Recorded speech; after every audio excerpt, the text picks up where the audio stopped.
let's take a closer look at the national numbers from the CBC poll tracker as of February 27th. At the top of the leaderboard, the Conservative Party continues to hold a commanding lead with 40.2% support across the country. This puts Pierre Poilievre's party in a strong position as they work to maintain their momentum heading into the election season.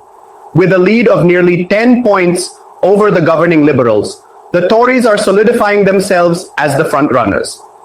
Meanwhile, the Liberal Party is facing mounting pressure, sitting at 30.8%. Justin Trudeau's team will need to recalibrate their strategy if they hope to close the gap before Election Day.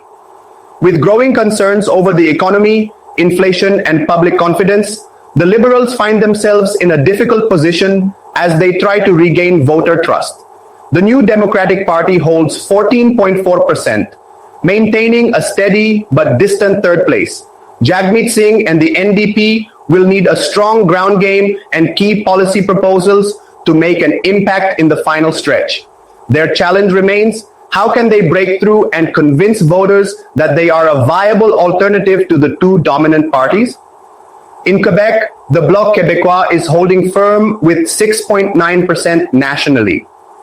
While their support outside of Quebec is negligible, their influence within the province remains critical.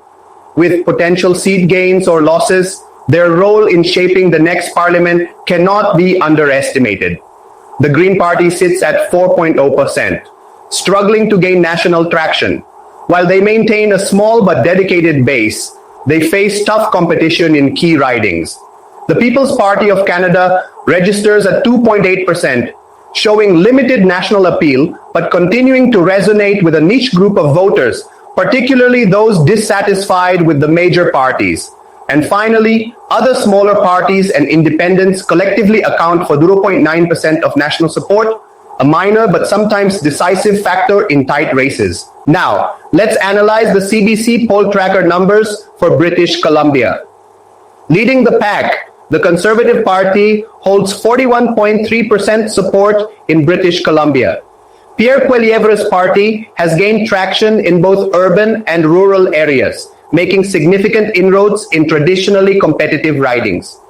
If these numbers hold, the Conservatives could flip several seats in the province and solidify their dominance on the West Coast. The Liberals sit in second place at 29.6%, struggling to keep pace with the surging Conservatives. While they remain competitive in Metro Vancouver, their support has softened in key swing ridings. With a nearly 12-point gap, Justin Trudeau's party will need to double down on their efforts to retain critical seats. The New Democratic Party holds 20.4%, a notable presence, but still far behind the two leading parties. Jagmeet Singh's NDP has historically found strength in British Columbia, particularly on Vancouver Island and in parts of the Lower Mainland. However, with their current numbers, they face an uphill battle to maintain their seat count. The Green Party registers at 6.3%, with much of their support concentrated on Vancouver Island.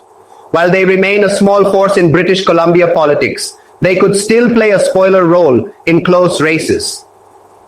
The People's Party of Canada has 1.6% support, showing limited traction in the province but maintaining a small core base. Finally, other smaller parties and independents collectively account for 0.7%, unlikely to shift the overall balance, but still a factor in tight local races. Let's take a closer look at the CBC poll tracker's latest numbers for Alberta. Dominating the race, the Conservative Party commands a massive 57.3% support in Alberta. Pierre Poilievre's party remains firmly in control, reinforcing their dominance in both rural and urban ridings. If these numbers hold, the Conservatives are set to sweep most, if not all, of Alberta's seats once again. Far behind in second place, the Liberals register at 19.2%. While this level of support may help them remain competitive in a few select ridings, particularly in Edmonton and parts of Calgary, their path to victory in Alberta remains extremely difficult. The New Democratic Party sits at 17.1%, holding steady but struggling to make significant gains. The NDP has historically seen some success in Edmonton, but with these numbers, their hopes of winning multiple seats in the province remain slim.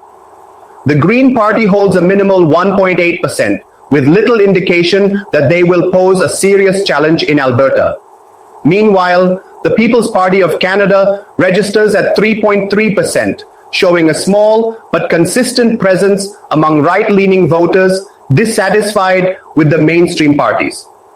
And finally, other smaller parties and independents collectively make up 1.3% of the vote, unlikely to influence the overall outcome significantly. Let's dive into the CBC poll tracker's Saskatchewan and Manitoba numbers. The Conservative Party holds a commanding lead with 50.3% support across Saskatchewan and Manitoba. Pierre Poilievre's Conservatives continue to dominate in rural areas and many urban ridings, positioning themselves for another strong showing in the upcoming election. In second place, the Liberal Party sits at 23.9%, showing some resilience, particularly in parts of Winnipeg. While far behind the Conservatives, this level of support could help them hold on to or even pick up a few key seats in Manitoba.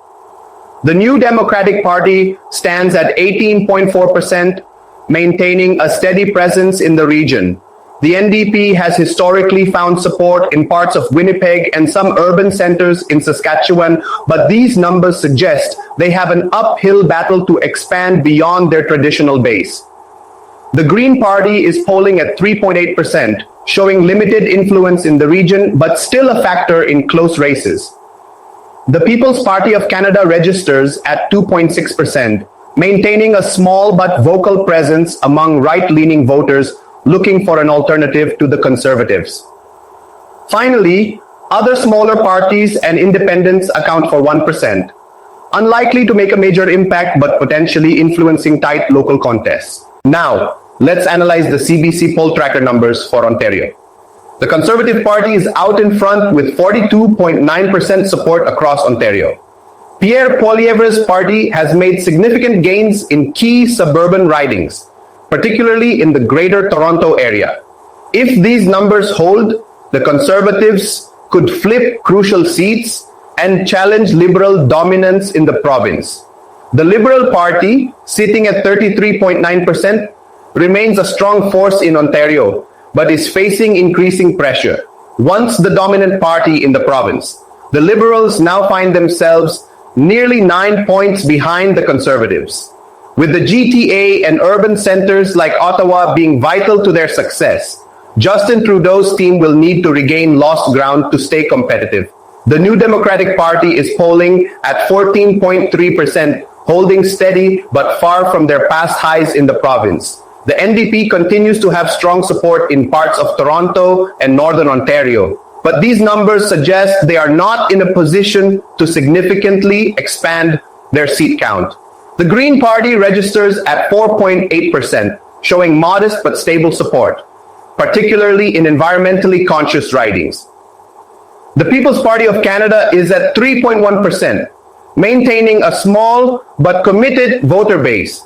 While unlikely to win seats, they could play a spoiler role in tight Conservative-Liberal races. Finally, other smaller parties and independents make up 1% of the vote, unlikely to have a major impact on the overall outcome. With the latest CBC poll tracker numbers in, the battle for Quebec is shaping up to be a tight race between the Liberals and the Bloc Québécois, while the Conservatives look to make gains. Leading the province, but not by much, the Liberal Party stands at 31.8%.